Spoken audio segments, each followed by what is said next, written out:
Okay, welcome to The Buzz with Tony Scelzo. I've got my business coach here, Dan Lacy. Business coach, that's kind of a loose term these days, isn't it? It sure is. So, Dan, I'm going to ask you the toughest question I probably ask anybody in Rainmakers. What makes you different in, what is a business coach? Business coach is somebody that helps you get to the next level of your performance in your company. Okay. It's a coach. Michael Jordan had a coach.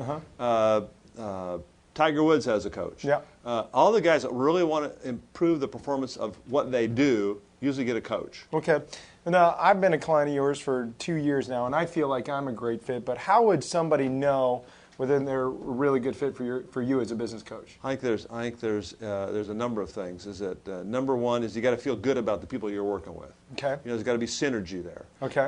Then can the coach fulfill the need that you have? Okay.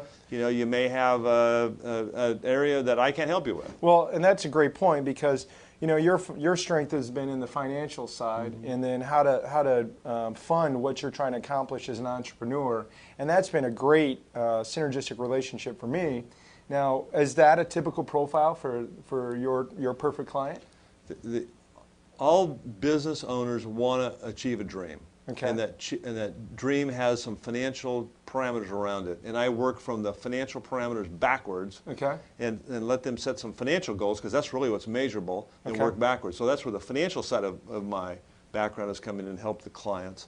But it's also the way that helps you identify areas that are weak.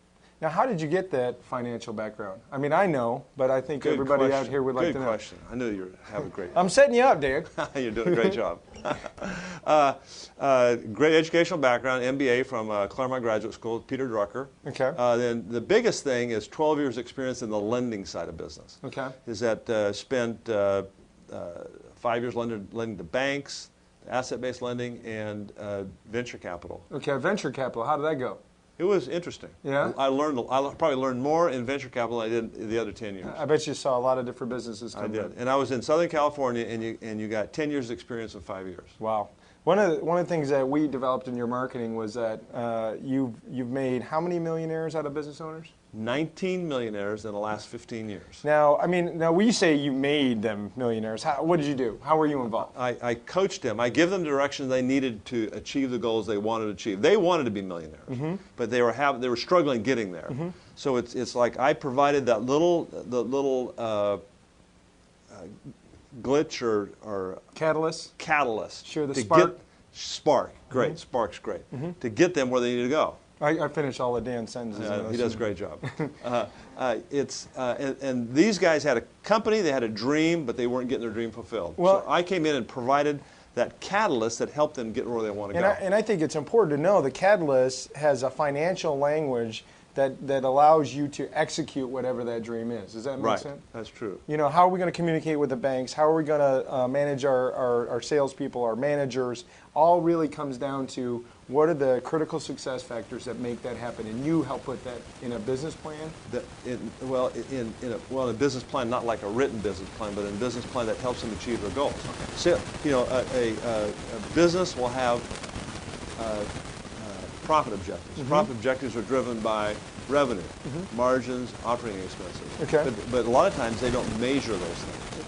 Okay, then if you measure to say, okay, I want to hit $100,000 in profit this month, but my sales are down by 50%, you're not going to hit your profit. It's not going to happen. So you drill down backwards and get into the sales area and say, what in the world happened in the sales area that hampered me from hitting the goals that I wanted to do? So you work backwards in all those areas. Now, one of the things I've noticed working with you is that, we're talking about measurable objectives, but I think you help me see things in the business that I wasn't even seeing just because I know how to measure sales. Right, I know how to look at the checking account, make sure it goes right. up and Right. think that we're doing well. Right. But you're helping me look deeper inside the organization to find trends that are leading the profit objectives and the sales objectives, to find the little things that I can control that I didn't know I could control. Does that make sense? That's true. That's absolutely true. And every business is like that. Yeah. One of the things I wanted to get clear is what is your ideal client look like? My ideal client is vague, which you're going to criticize me for that. Yeah, I'm going to give you a hard time about that. But my ideal client is a person, whether it's in manufacturing, wholesale, or service, that's at that's at $2 million and wants to go to 5, or $5 million and wants to go to 10, or $10 million and wants to go to 20. I have got clients that are $20 million and want to go to 50 million. Okay. Okay, so it's a guy that says, I want to go there. I can do it. I just am missing something to get there. Okay. I have had clients that have revenue has stagnated. They're bright people. They work hard. They show up every day. They got a good business. There's something missing. Mm-hmm. I come in there and I can take an $8 million client and get them to $20 million in 5 years. Mm-hmm. A company doing $4 million, get them to, oh shoot. I mean, it's just, I can give you story after story where you just bring in that catalyst and they Sure. say, oh gosh. I think the operative word too there is they tend to be higher in sales than even the Rainmaker culture. Absolutely, right? yeah, that's true. They're in that $2 million and up space. Right. They have a capital intensive business or a sales intensive business, meaning they're leveraging people or capital to get to the next level. Does that make sense? Mm-hmm. True. And one of the things that that is difficult for consultants like you is to understand how to leverage the Rainmaker network. And since we're here, we've got a chance to talk to 1,100 members. Wow. What do we do? What do we tell them that make a great strategic alliance for you? I think I've been a good strategic alliance for you. Yeah. What other type of businesses are going to refer you business? Businesses that are dealing with guys that are doing $2 million and up that are stressed out about their business. Okay. Okay, so they have some kind of stress issue. They're not getting where they want to go. They're not sleeping good at night. They're having trouble with their bank. I mean, there's some kind of issue that they are not feeling fulfilled in their business. And I think it's important to know that those type of people are strategic advisors in their own right. They're the agency that's working with the $2 million company, the marketing guy who's actually cares about their business, wants to see them succeed, knows that they're spending more money than they can, or they're not controlling that. So maybe an agency, right, would be an advertising marketing firm. That strategic player. Anyway, marketing, sales, sales consultant. Sales consultant would be a good strategic yes. player. The other one that I just is really, I think progressive accountants understand that you don't compete with them.